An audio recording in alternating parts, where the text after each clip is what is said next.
Páez, por él y por ello, hoy los venezolanos somos libres y seguiremos por siempre viviendo en completa libertad.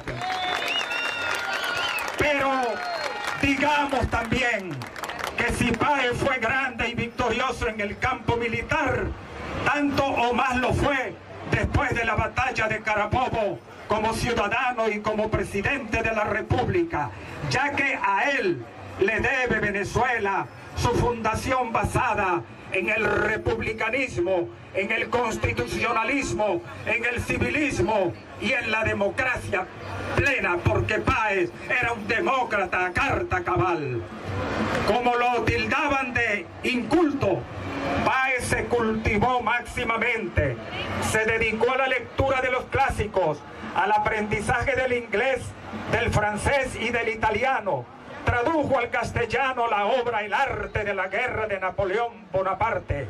Amaba y ejecutaba la música, pues tocaba el cuatro, el violín, el piano, el violonchelo, cantaba con voz de barítono y compuso obras musicales tales como Escucha Bella María y La Flor del Retiro.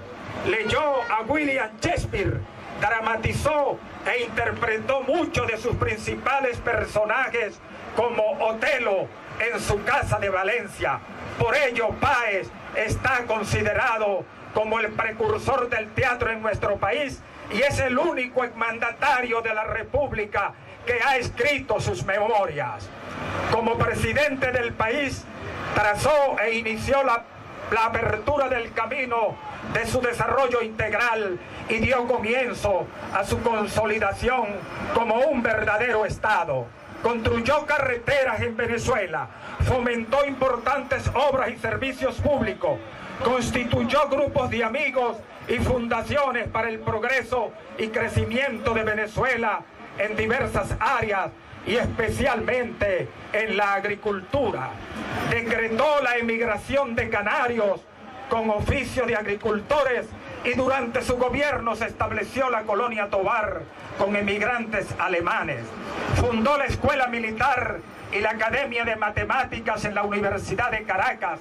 Igualmente creó la Biblioteca Nacional, así como colegios nacionales para el cultivo y desarrollo de la educación en Caracas, El Tocuyo, Coro, Valencia, Cumaná, Ciudad Bolívar, Margarita, Guanare, Trujillo, Maracaibo y distintas localidades del país, ya que Páez creía firmemente en la instrucción pública para la formación del ciudadano, pues consideraba que las escuelas son los verdaderos arsenales de la democracia, donde a todos los ciudadanos se provee de las mismas armas para conservar el tesoro de las libertades públicas.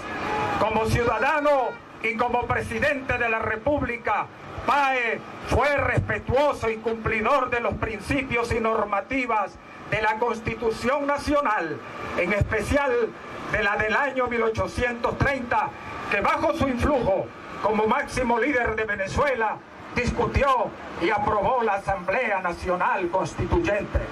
Por supuesto que Páez actuaba en sentido contrario y distinto a otros connacionales violadores de la Carta Magna, como aquel presidente que expresó que la Constitución era un librito que servía para todo, o como este de ahora, el de hoy, que le ha dado un golpe de Estado y pretende derribarla por completo con una convocatoria y votos selectivos y excluyentes, no universal, como tiene que ser el sufragio para todos los electores venezolanos, y en especial con miras a una asamblea constituyente, lo que la convierte en una reforma fraudulenta solo para perpetuarse el dictador en el ejercicio del poder, sobre todo cuando ya lo han dicho que se efectuará sin el referéndum consultivo previo. El riesgo y los peligros son inmensos, pues se percibe y ya se sabe que la reforma constitucional será regresiva y que serán abolidas numerosas e importantes conquistas políticas, económicas, sociales, culturales y educativas que el pueblo venezolano ha conquistado durante sus seculares e históricas luchas democráticas. Veamos que el 11 de abril de 1831, Páez dice ante los senadores y representantes del Congreso Nacional lo siguiente: la Constitución será mi regla, no daré un paso fuera de ella, y si desgraciadamente los jefes de la Revolución de Oriente fueron sordos a los clamores de la patria, se imputarán a sí mismos las consecuencias de su temeridad. Se refería el centauro de los llanos al general José Tadeo Monagas, jefe de la Revolución de Oriente, pues Páez, actuando en defensa de la Constitución Nacional, logró controlar y exigir, gracias a su magnanimidad y al perdón que concedió a los cabecillas e implicados en el acto militar atentatorio contra la Carta Magna.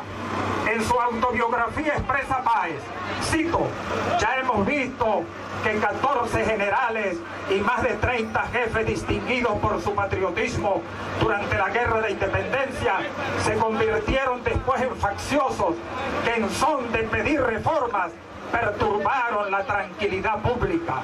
O sea, se refiere el Aquiles americano al militarismo enfermizo, dañino, ambicioso y represivo que causaba y continúa causando opresión y muerte al pueblo venezolano. El general Páez concluye eficientemente su primer periodo gubernamental de 4 años, se retira a su vida privada, marcha a casa y a sus atos en los llanos. Vienen elecciones y resultará electo a la presidencia el doctor José María Vargas. En el año 1835, el militar Pedro Carujo da un golpe de Estado y depone de su mando presidencial al doctor José María Vargas. El golpista dice al presidente: doctor Vargas, el mundo es de los valientes. Y este, firme y serenamente, le responde: no, está equivocado, el mundo es del hombre justo y honrado. Páez se encuentra en el llano en su Hato San Pablo.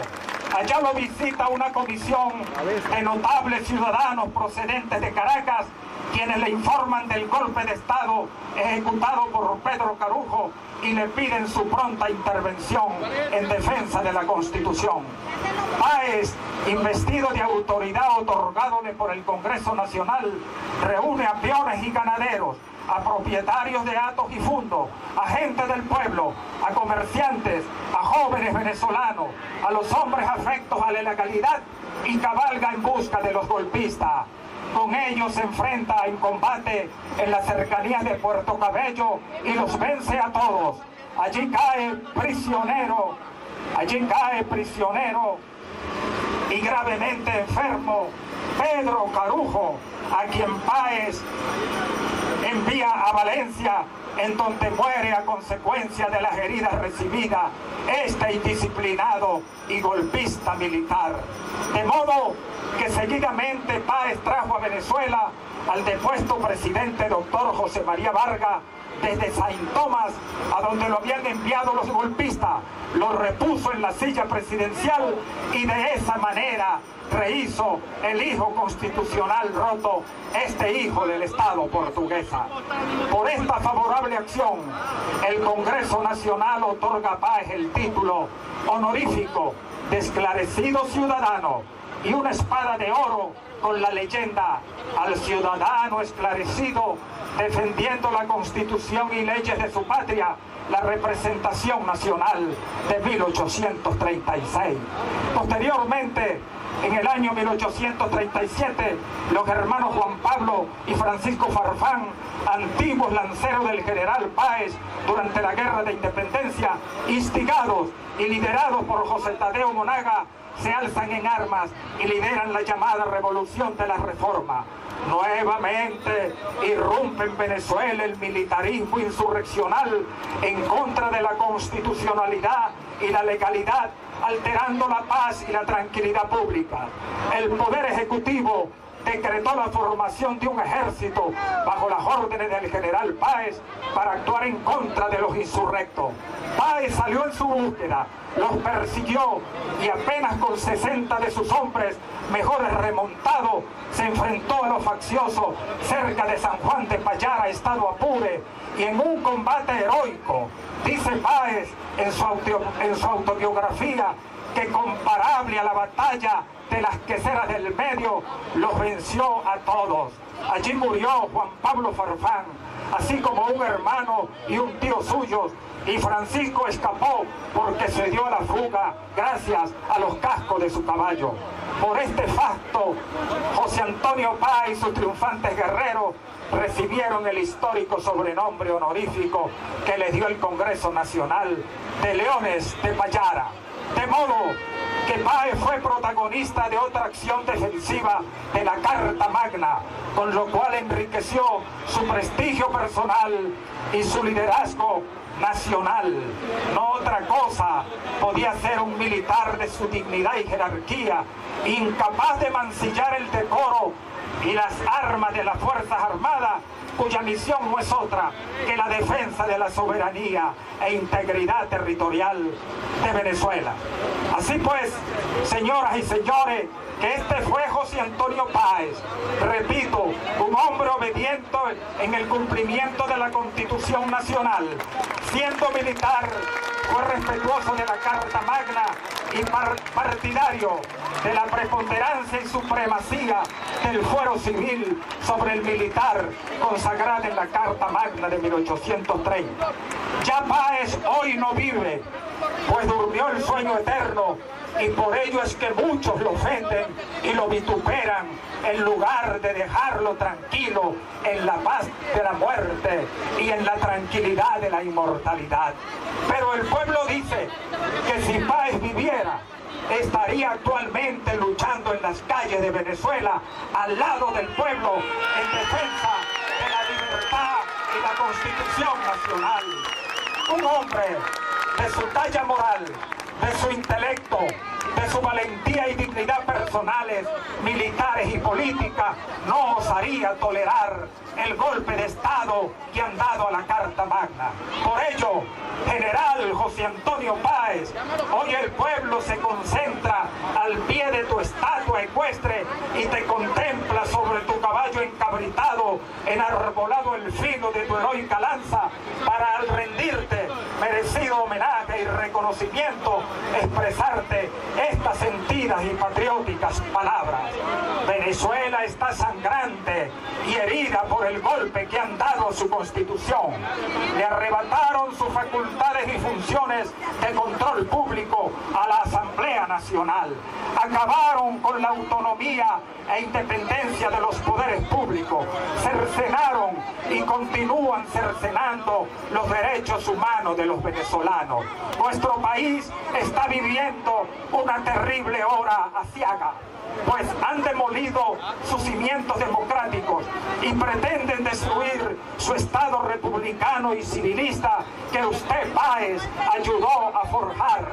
Anhelan y buscan derribar su sistema constitucional, legal y federal para convocar una reforma fraudulenta de la Constitución Nacional y, por supuesto, por un medio no contemplado en la Carta Magna vigente, que es el de la fuerza empleada por el dictador y los militares que de nuevo se tornan insurgentes en contra de la constitucionalidad de Venezuela y actúan en incomprensible respaldo a un dictador.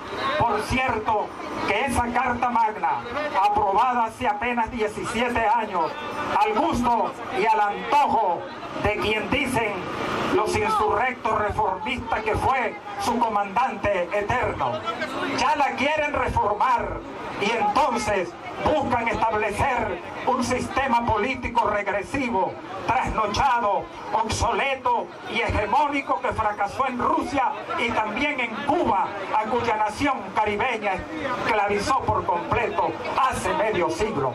Y todo ello lo pretenden hacer simplemente porque no tienen voto y se niegan a convocar elecciones en Venezuela.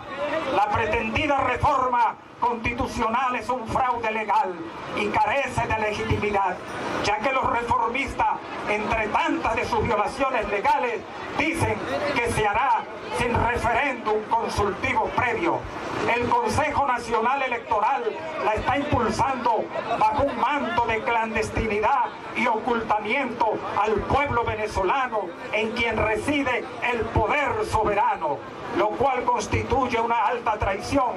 Pero entre cielo y tierra no hay nada oculto y ya se sabe que lo que trae esa reforma es puro veneno comunista.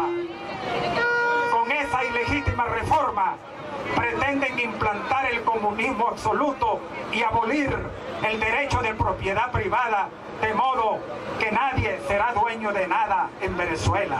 Los padres perderemos el derecho de patria potestad sobre los hijos menores de edad, pues el Estado comunista ejercerá su poder y los adoctrinará a su antojo, ya que también abolirán la educación privada, eliminarán el sufragio universal, directo y secreto, aprobarán periodos constitucionales de 20 años para que se eternice el dictador en el poder, quien nombrará a dedo a los gobernadores y los alcaldes. Así lo expresa el pueblo, quien está enterado de todo ello y se ha declarado en desobediencia civil y resiste luchando en la calle en contra de los embates de la dictadura, de conformidad con el establecido en el artículo 350 de la Carta Magna.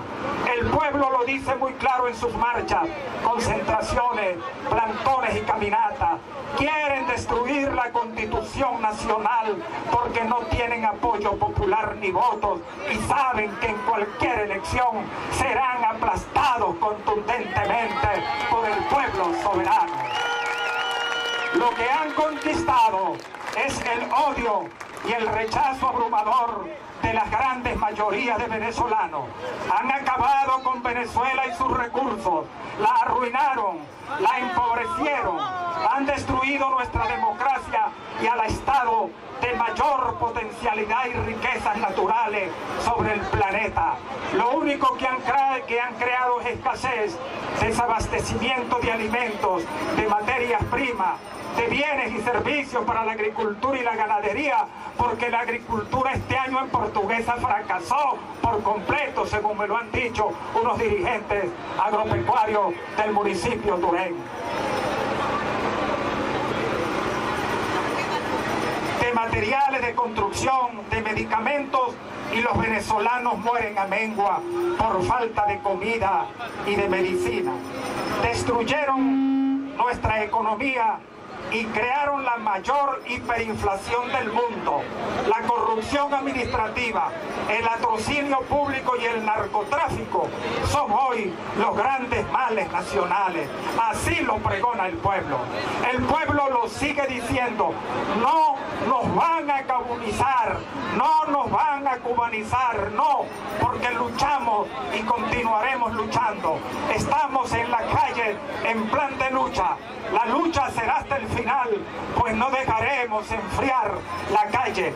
Así tiene que ser, pues no hay otro objetivo para hacerlo. O luchamos o lo perdemos todo. La juventud venezolana y el pueblo pelean por sus derechos humanos, por su libertad, por la Constitución y por la democracia. Luchan con manos blancas y pacíficamente frente a las bombas de gases, los fusiles y las botas de los militares antipatriotas, de la Policía Nacional y de las bandas de colectivos armados para reprimir, y luchan con el espíritu combativo de José Antonio Páez, porque el coraje, la valentía y el espíritu democrático de León de Payara luchan hermanados con el pueblo venezolano. Quien actúa y lucha es el pueblo y grita: libertad, libertad, libertad y democracia. La lucha continúa. El pueblo y su juventud luchan valientemente, accionan, pelean, protestan, reclaman y defienden su democracia. Sienten y lloran a sus semejantes que caen abatidos por las balas de la dictadura. Ya han caído cerca de 7 decenas de venezolanos. Por cada compatriota que cae, otros cientos toman la bandera, avanzan luchando en la calle y enarbolando pabellones libertarios. Son civiles en lucha, procesados ilegalmente por tribunales militares, y hay miles de detenidos en las cárceles de toda Venezuela. El dictador está tambaleante y solo falta dar un paso para derribarlo del poder, y debo decirles que tal paso en mi opinión no es otro que el de consolidar urgentemente la absoluta y completa unidad política nacional y hacer efectiva la participación en la lucha de calle de todos y cada uno de los venezolanos. Cuando la resistencia civil logre que todo hombre adulto, todo joven y todo venezolano luche contra el régimen dictatorial, entonces en ese momento lograremos la caída del dictador, y eso tiene que hacerse prontamente. Todos y cada uno de los sectores de nuestra sociedad, sin distingos y con voluntad patriótica, han de unirse en un solo bloque monolítico para derribar la dictadura. Eso fue lo que logró e hizo el pueblo egipcio, y finalmente dio al traste con el régimen dictatorial de 30 años de Mubarak en Egipto, una de las naciones más antiguas de la civilización humana. Si ellos lo lograron, también los venezolanos podemos hacerlo, y lo tenemos que hacer inmediatamente, pues las circunstancias calamitosas en que vivimos no esperan. Pues nuestra juventud venezolana, a quien habrá que hacerle el más grandioso de todos los monumentos de nuestra historia democrática y constitucional, está luchando con valentía contra la dictadura, pero está haciendo falta la incorporación del resto de nuestra sociedad en la lucha callejera. En estos momentos hay que deslastrarse de la comodidad con que algunos compatriotas están viendo la destrucción que han hecho del país y de nuestra democracia, así como la resistencia civil que actualmente opone el pueblo en las calles de Venezuela, y decidirse a luchar. Hay que luchar porque, como lo expresó Bolívar, vacilar es perdernos. Anoche me pidió la directiva de la Sociedad de Ganaderos que dijera ante esta asamblea maravillosa, y lo voy a decir, que ellos están actuando no en persecución de logros políticos partidistas, no. Su conciencia está del mismo color de Venezuela, pero de una Venezuela libre y democrática, y por eso agricultores y ganaderos de Portuguesa están sumando y apoyando esta lucha de calle que lleva adelante la juventud y el pueblo de Venezuela.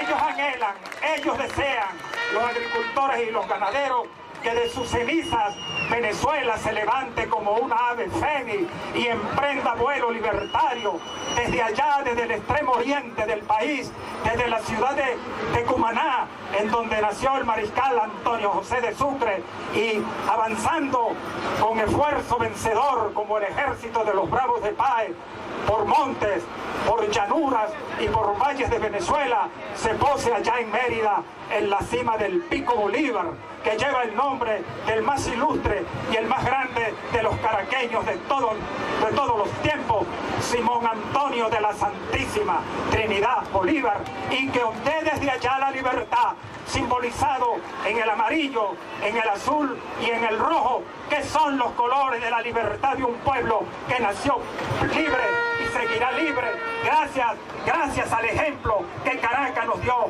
hace más de 300 años allá en el Cabildo de la capital de la República.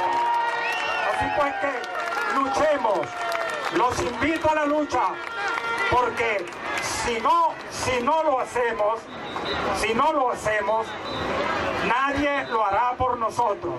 Hagámoslo y avancemos por nuestros propios medios, desde todas las latitudes de la patria, desde todos los rincones del país, en marcha de millones de venezolanos a la gran toma definitiva de la capital de la República, donde está el asiento de los poderes públicos, para tumbar definitivamente al dictador.